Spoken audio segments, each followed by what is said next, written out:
Namaskar. A warm welcome to the World News, an Indian perspective on All India Radio.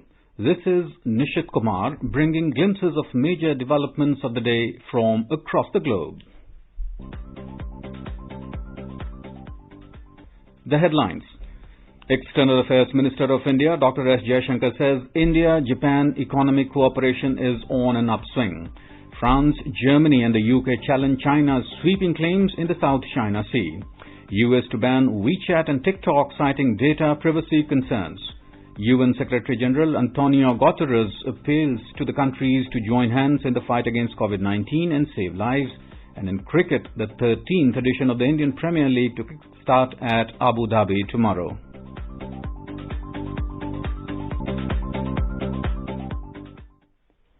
External Affairs Minister of India, Dr. S. Jaishankar, has said that India and Japan have seen a very visible increase in economic cooperation.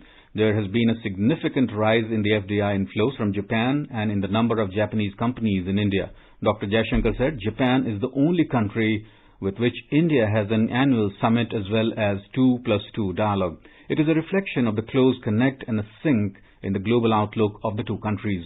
It's a very practical manifestation of our ability and intent of working together, and I'm very confident that it would both be a big plus for the evolution of the Indo-Pacific vision of both countries, as well as adding to the stability and security of Asia.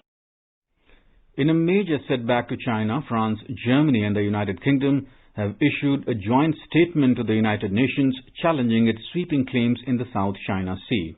They have said that Beijing's claim of the so-called historic rights over the South China Sea waters do not comply with the UN Convention on the Laws of the Sea, UNCLOS.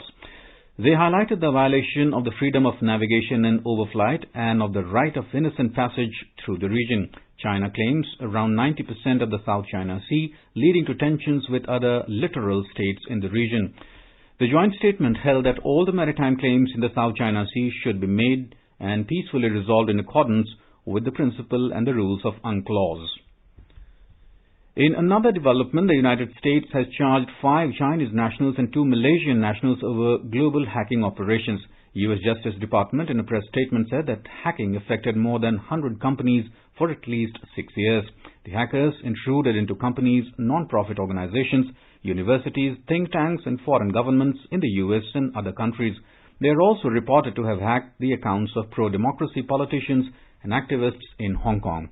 The 5 Chinese defendants remain fugitives, while the 2 Malaysians arrested in Malaysia this week are facing extradition to the U.S. In the U.S. presidential elections, President Donald Trump and Joe Biden continue to cast barbs on each other.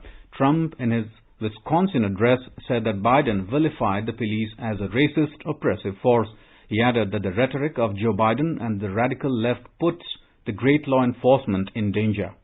But the rhetoric of Biden and the radical left puts your law enforcement in serious danger. As president, I'll always support the heroes of law enforcement, and I'll fight to ensure that criminals who murder police officers do indeed get the death penalty.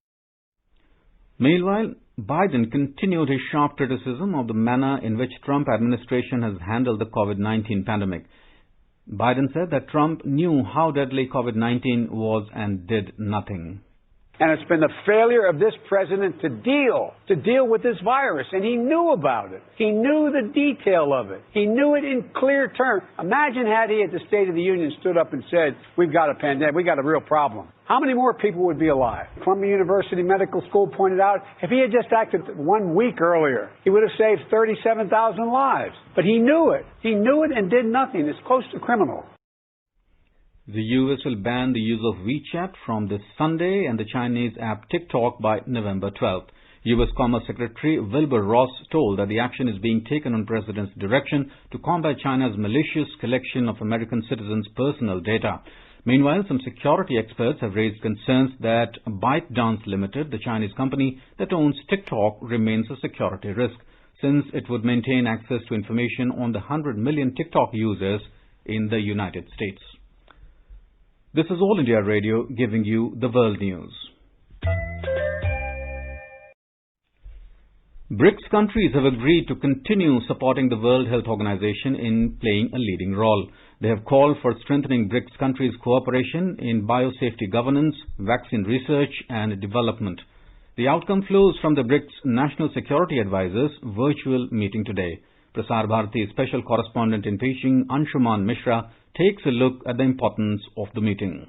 The 10th meeting of National Security Advisors of BRICS countries was held on Thursday via video link. Member nations exchanged views on wide-ranging issues including biosafety, anti-terrorism and cyber security. India was represented by NSA Ajit Doval. The meeting is significant in the wake of cooperation to tackle COVID-19 pandemic and in the run-up to SCO Summit, BRICS Summit and SCO Heads of Government meet in the coming months. Analysts say it's high time China walks the talk by working sincerely to resolve the current standoff with India. It is more imperative as global community looks for multilateralism on the 75th anniversary of the founding of the United Nations. Anshuman Mishra for World News, All India Radio, Beijing. Taking a look at the global COVID-19 data, the number of infected cases has crossed 30 million worldwide. WHO has warned that the rates of transmission of coronavirus cases in Europe is alarming. On the other hand, India saw another peak of single-day recoveries with over 87,000 people discharged. Israel went back into a nationwide lockdown on Friday amidst increasing cases. Australia said that it would increase the number of citizens allowed to return home each week from 4,000 to 6,000 by mid-October as it manages to get new COVID-19 infections under control. UN Secretary General Antonio Guterres has urged the nations to come together to check the spread of COVID-19 transmission and save lives. This is also the moment when the international community needs to come together to defeat the virus. There is no panacea in a pandemic. A vaccine alone cannot solve this crisis, certainly not in the near term. We need to massively expand new and existing tools that can respond to new cases and provide vital treatment to suppress transmission and save lives, especially over the next 12 months. But starting now, a vaccine must be seen as a global public good because COVID-19 respects no borders. We need a vaccine to be affordable and available to all, a people's vaccine. In tennis, the US Open champion Naomi Osaka on Friday has pulled out of this year's French Open due to a hamstring injury. In cricket, the 13th edition of Indian Premier League gets underway on Friday in UAE capital Abu Dhabi. A report.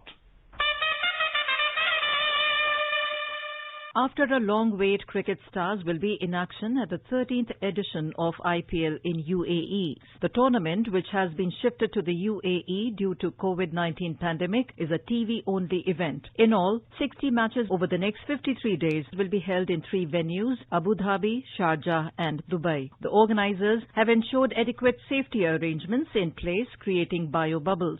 Anuja Kumar for World News from Sports Desk.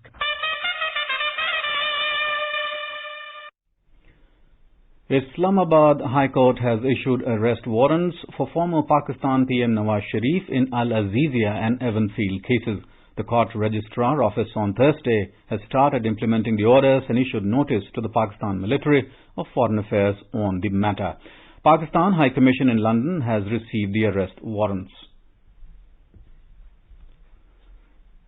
India is celebrating the 150th birth anniversary of Mahatma Gandhi.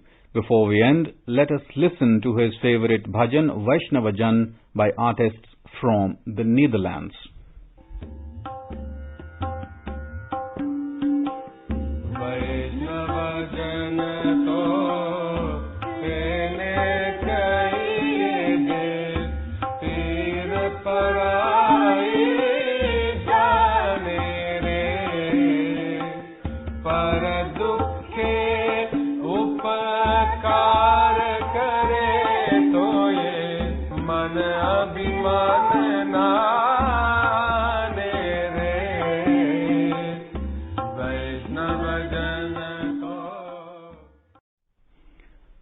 And with that, we end this edition of this bulletin. See you at the same time tomorrow with the next edition of World News.